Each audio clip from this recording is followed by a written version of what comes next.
தேவையான இன்க்ரீடியன்ட்ஸ்: மஞ்சத்தூள், மிளகாத்தூள், ஜீரகம், உப்பு, எண்ணெய், கீரை, பீட்ரூட் கீரை, பருப்பு. எந்த பருப்பாக இருந்தாலும் ஓகே. இன்றைக்கி நான் இந்த பருப்பு எடுத்திருக்கேன். வெங்காயம், தக்காளி, கடுகு, பூண்டு, மிளகாய். பருப்பு கழுவி வச்சுருக்கேன். இப்போ அந்த கீரையை போட்டுடலாம். தண்டோடு தான் அறுத்து வச்சுருக்கேன். அது தனியாக தூக்கி போட அவசியம் இல்லை. தக்காளி, மஞ்சத்தூள், கொஞ்சமாக விளக்கெண்ணெய், சீக்கிரம் வேகிறதுக்காக. பருப்பு வெந்துடுச்சு. மற்ற போட்டு நல்லா கடைஞ்சிக்கலாம்.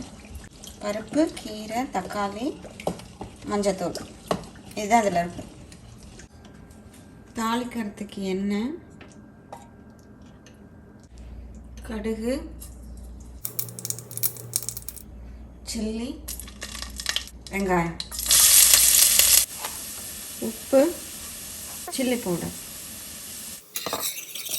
கடைஞ்ச பருப்பு, கொஞ்சமாக தண்ணி ஊற்றி கலக்கி அதிலே ஊற்றிடுவேன்.